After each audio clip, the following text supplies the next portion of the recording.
Dear students, today I want to discuss the topic moving charges and magnetism through two videos.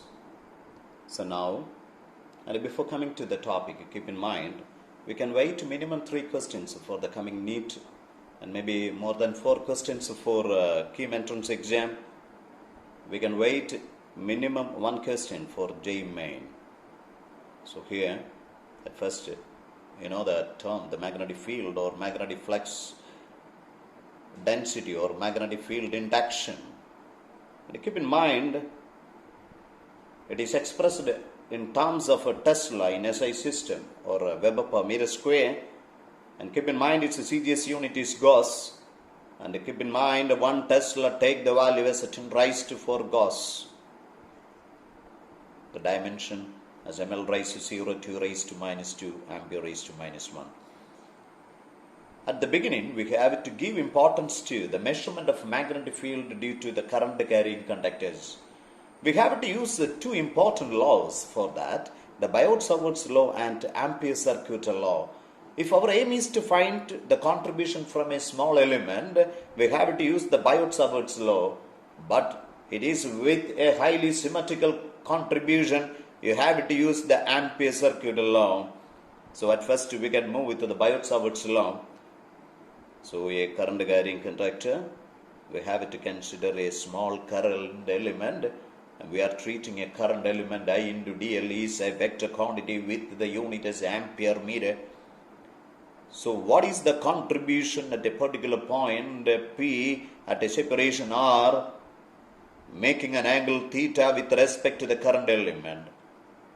The Biot-Savart Law said that value equal to means 0 by 4 pi into I dl sine theta by r square.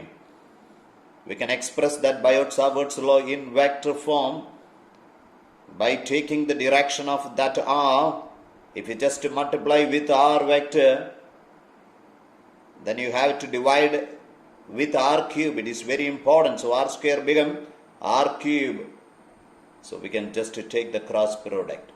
But if you multiply with cross product with that unit vector, then you can remind that denominator same as r square. Then you can easily find the total value by integrating. And here the mu 0, the permeability of free space, the medium dependable one, it got the value as 4 pi into 10 raised to minus 7. The Ampere-Circuit Law, a straight conductor carrying current I, and if you want to find the magnetic field at a point P at a separation R, the given formula, you know, the integral B dot dl is equal to mu 0 times sigma I. But keep in mind their current is the current enclosed by the Amperian loop. But the magnetic field, it is not only because of that I. The outside contributions can enter into it, keep in mind. The magnetic field due to a highly symmetrical configuration. See how we can find the direction of the magnetic field. We can use the 2 important concepts. For straight current and for the circular current, we can use the right hand thumb rule. For right hand thumb rule, how we can use it?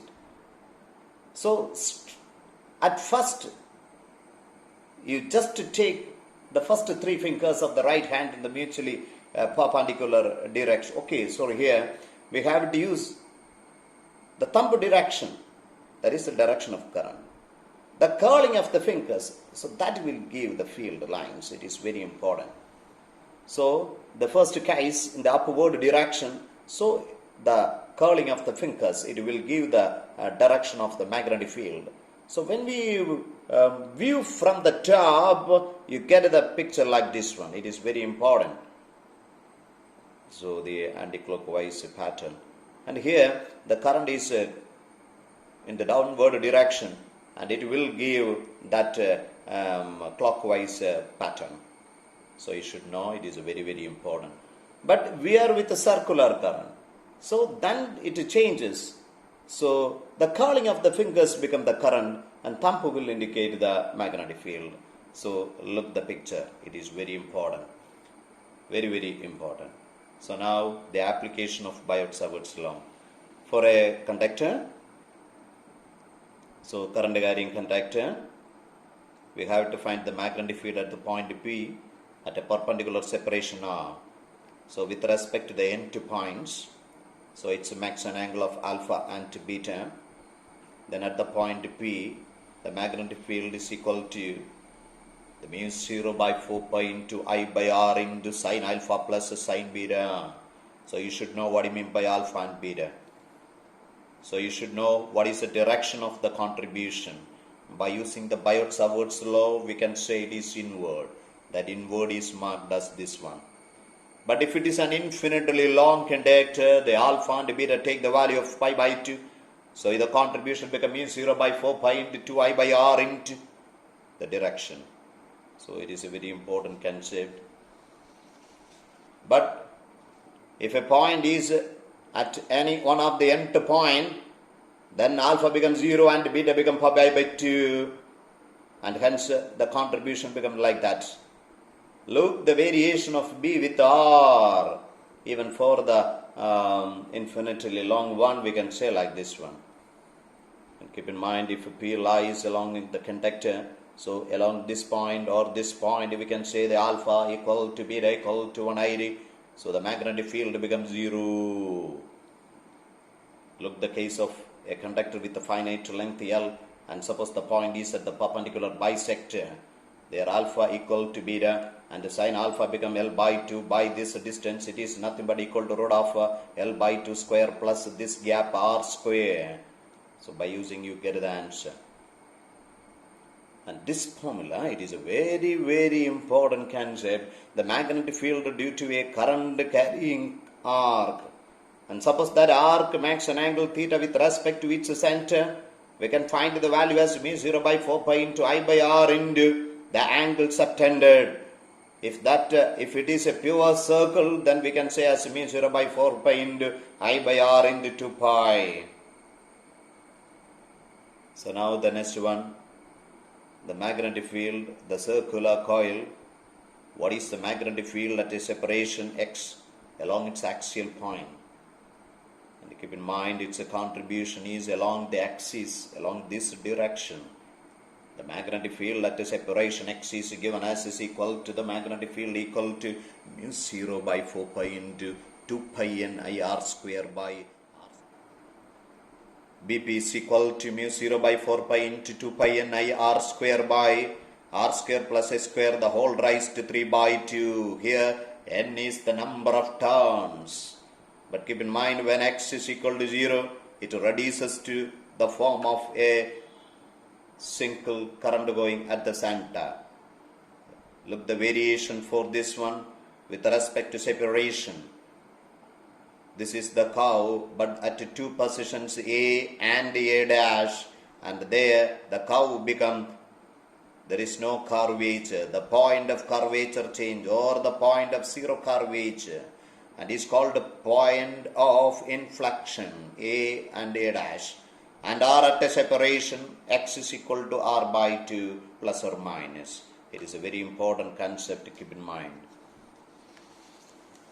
See some problematic situations. Look the very important one.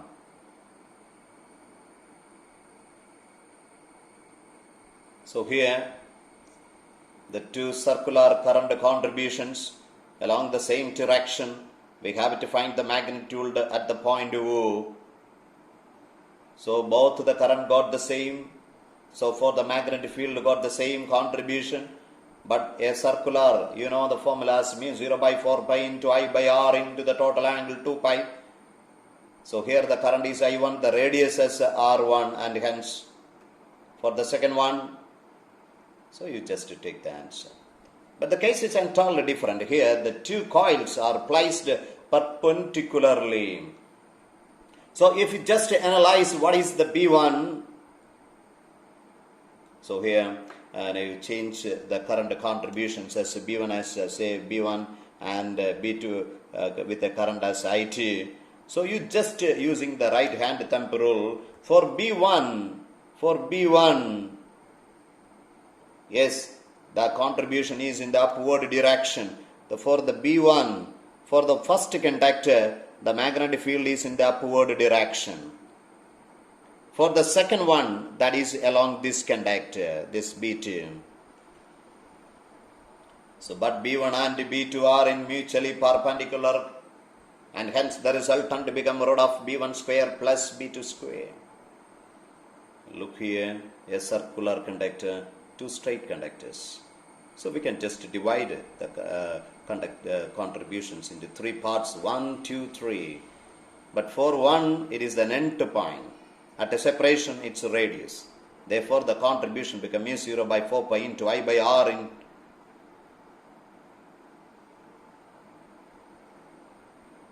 yes, the contribution is inward. But look the next case. Here the two, a circle, but 1 by 4 should be avoided. So the total angle is 3 by 2 times of pi. Yes. But here along the axis that point, so there is no contribution. So just to add, you get the answer. So the next one, it is a very, very important concept with respect to our moving charges, and is the application of Ampere-Circuit law. The magnetic field at any point inside of a thick current carrying wire. So we have to apply. So just to consider the point, we have to consider, and based on that point, at first construct and Ampere's circuit concept. So the current enclosed changes by using the current density.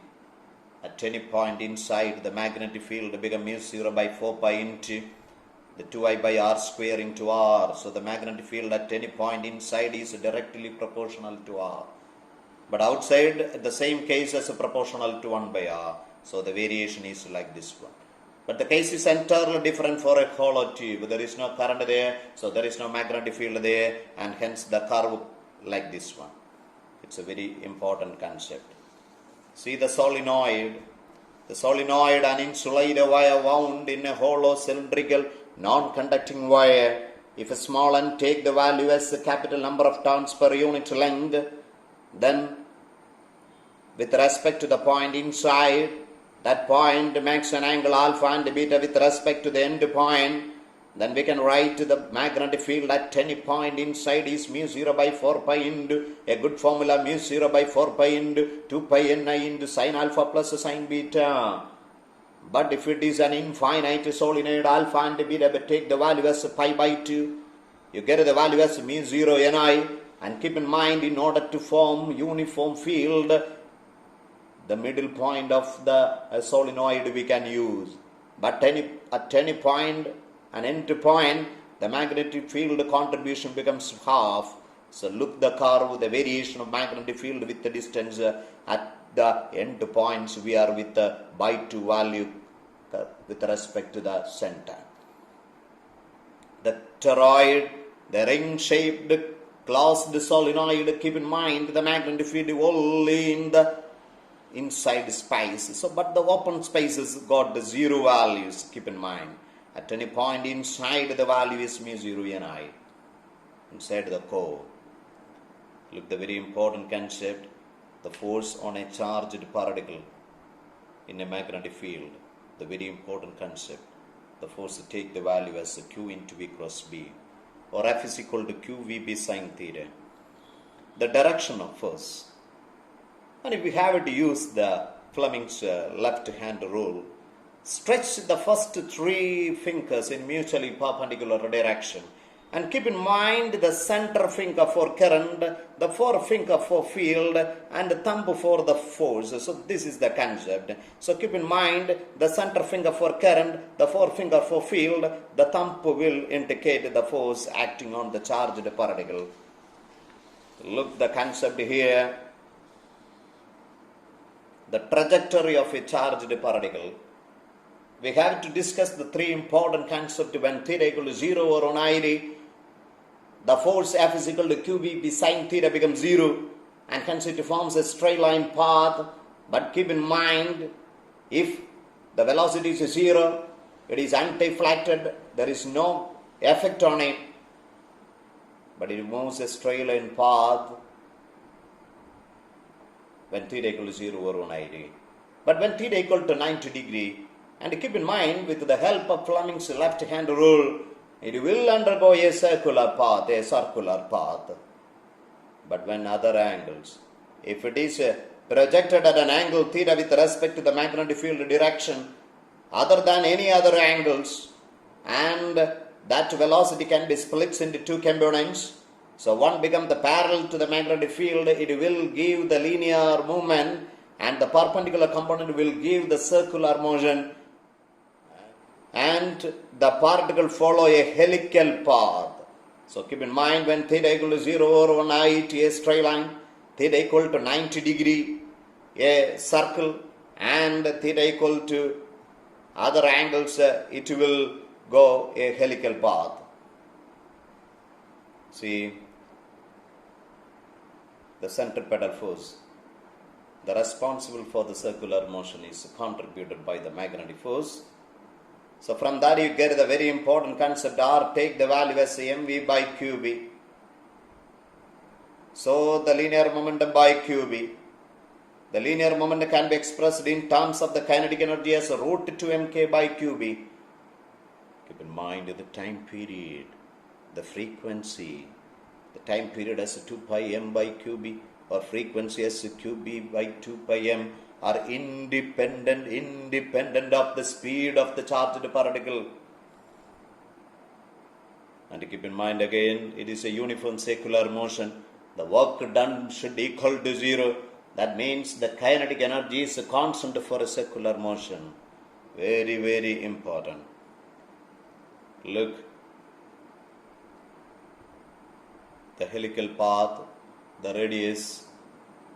So the perpendicular component is v sine theta, and hence we can easily write as r is equal to m into v sine theta by qb. The time period, the frequency are same. You should know the pitch of the helix means the linear distance traveled in one rotation, and is contributed by the linear component, the horizontal component v cos theta. Therefore, that pitch is equal to the time period into v cos theta. And suppose the total path got the length of L, then we can find the number of pitches there as equal to L by a single pitch. And we can easily find how much time is required to travel it. So that length division by the velocity component for the linear motion as v cos theta. Look, the concept of cross the electric and the magnetic field. If we adjust the magnetic field and the electric field together, then we can move that charged particle undeflectedly. Only and only if the velocity should be equal to E by B. The velocity should equal to E by B. The Lorentz Force, the very important another concept, the combined electric and the magnetic field. Combined force on the charged particle because of the electric and the magnetic field together, we can write as F is equal to Q into E plus V cross B. See the cyclotron, a very important concept, a device used to accelerate the massive charged particles like proton, deuteron, alpha particles to acquire enough energy to carry out nuclear reactions. You must go through the cyclotron frequencies, and also it is movement is a circular path. You know, the equations mentioned, the above theory part is very, very applicable here also. How much maximum energy of the particle is there? We can just substitute as a half m into velocity square, and you can get the value as a half q square b square r square by m. We are with some problematic situations. A solenoid has a length 0.4 centimeter, the radius 1 centimeter, and 400 turns of wire. If a current of 5 ampere is passed through this solenoid, then what is the magnetic field inside the solenoid? We know the number of turns per unit length we can find. So we get the answer mu 0 Ni equal to 628 into 10 raised to minus 3. A toroid having 200 turns carries a current of 1 ampere. The average radius of the toroid is 10 centimeter. The magnetic field at any point on the open space inside the toroid. Simply the open spaces, there is no contribution, so the answer becomes 2. A proton is projected with a velocity v is equal to 2I in a region where the magnetic field take the value as I plus 3j plus 4k into microtesla, and electric field take the value as E is equal to 10I microvolt per meter. Then find out the net acceleration of the proton. So we know from Lorentz equation a QE into Q into V cross B. So we can just take the value of Q common into the electric field is given as a 10 into I plus. So you have to take the cross product between the cases. So you get the answer. So you just value force is there. Then from that you can find easily the acceleration, the force by the mass of the proton, and you get the value of this much vector. We get the magnitude as 100 root of so much value. You get the value 1440. So the answer is 1. A good question. The next question. If two protons are moving with the speed v is equal to 4.5 into 10 raised to 5 parallel to each other, then find the value of ratio of electrostatic and magnetic force between them. The electric force, K into E square by R square. The magnetic field, you should know this formula.